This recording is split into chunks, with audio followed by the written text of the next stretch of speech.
Hello everybody and welcome to another Destiny Rising video. In this video I'll be going over why multiple people are really wrong about Destiny Rising. I have been seeing a lot of think pieces about Destiny Rising where people attack the game and mention things sort of, it's a gacha game so that's why it's terrible. Speaking of which, let's start right there. Destiny Rising is a gacha game. So when you're stating your negatives about Destiny Rising, I don't think mentioning that it's a gacha game actually counts. Let me explain. It's a gacha game. You got into it knowing it's a gacha game. So why would you want it not to be a gacha game? It really doesn't make sense. It's like me playing a shooter game and saying one of the negatives of this game is that it's a shooter. What? Of course it's a shooter. What was I expecting? It was literally stated to be a shooter.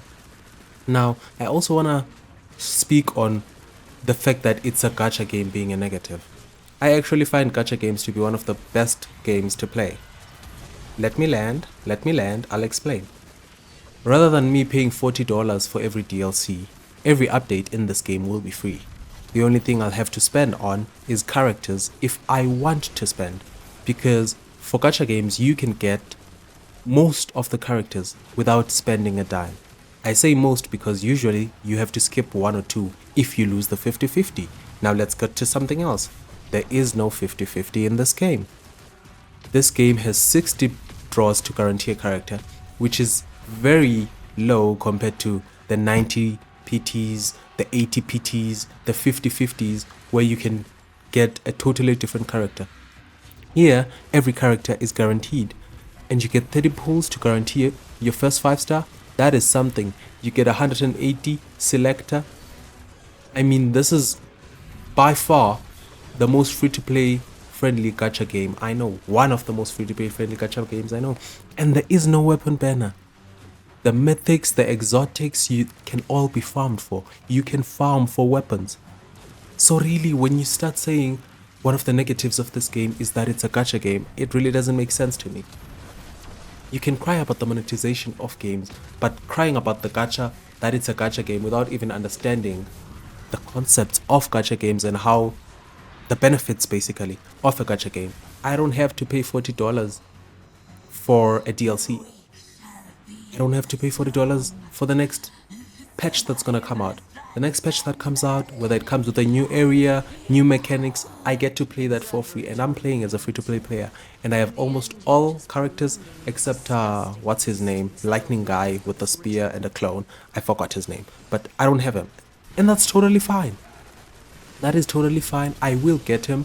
When after I do 180 pulls, I'll be able to select him. And I'll have every character in the game. So really, when you think about it, you can't put a negative that it's a gacha game and then say that's a negative for the game. The game sucks because it's a gacha game. What did you expect? You went in knowing it's a gacha game. Yes, gacha games can be predatory, but that really is a choice and self-control from a person because you don't have to spend. You can enjoy the game as a free-to-play. Okay, I've rambled on enough about that. Then there's people gonna say, it smells of microtransactions. Look at the skins. Literally, this comes from mostly Destiny players, Destiny 2 players. Destiny 2 has so many cosmetics, so way more than Destiny Rising actually. So I really don't understand that criticism. That one's just, let's just put it out. Come on, let's be real.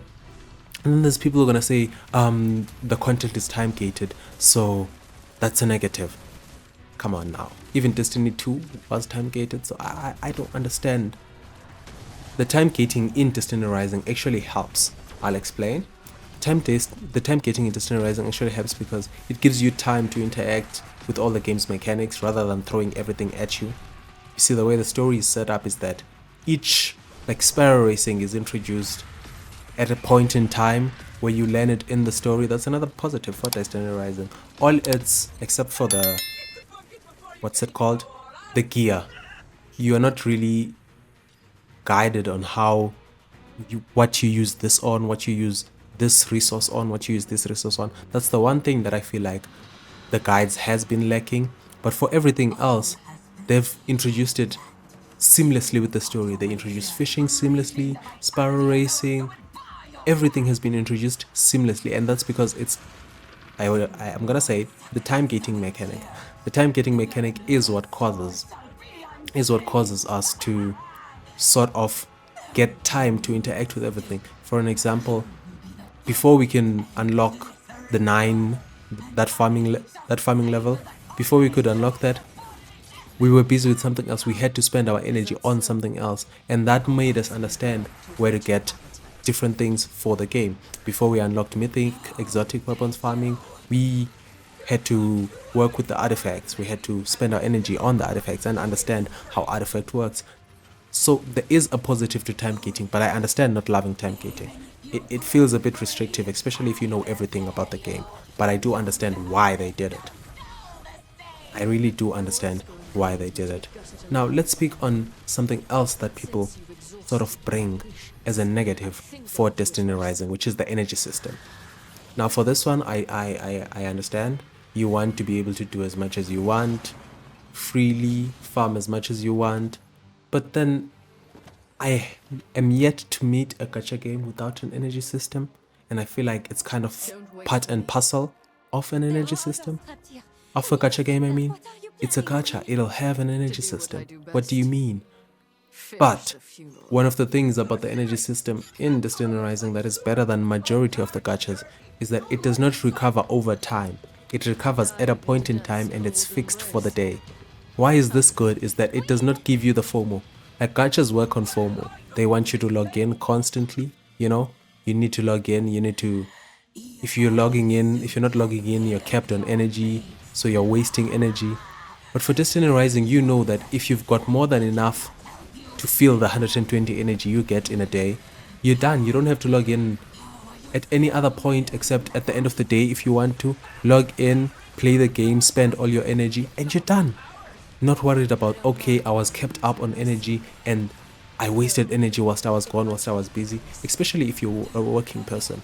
So for example, I can only play Destiny Rising after work is done. That depending on where I'm working, but I can only really play the game after work.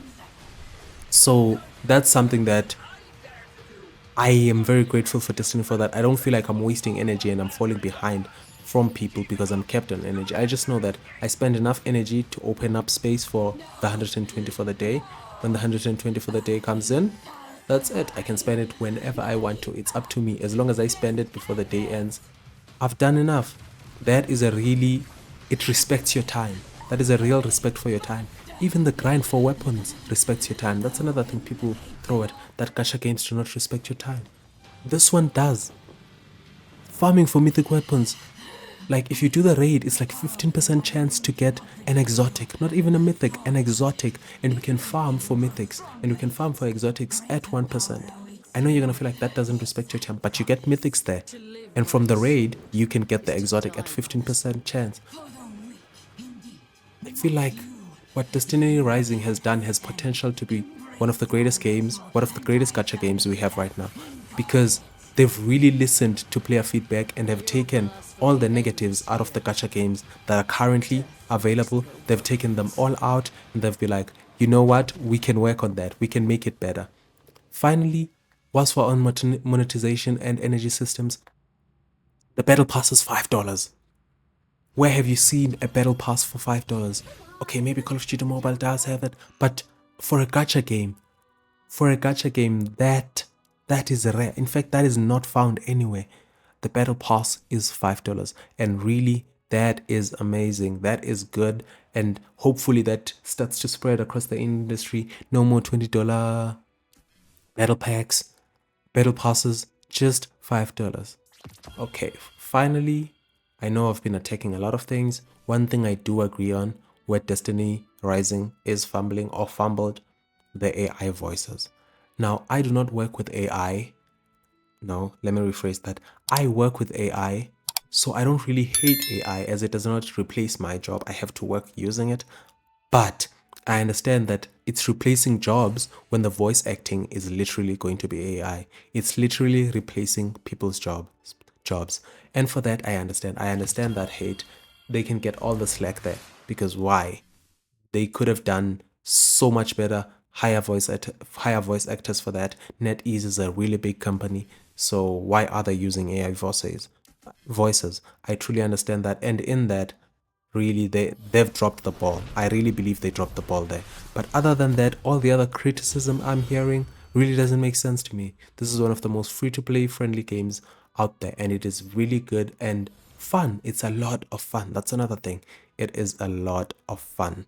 But hey, that's it. I hope you enjoyed my scuffed gameplay, because that was the first time we got to try out Gwen. So yeah, I was really terrible at it. But yeah, for more Destiny Rising content, follow the channel. I've made this channel to be dedicated on Destiny Rising. Hopefully this game continues to succeed. But yeah, see you in the next one.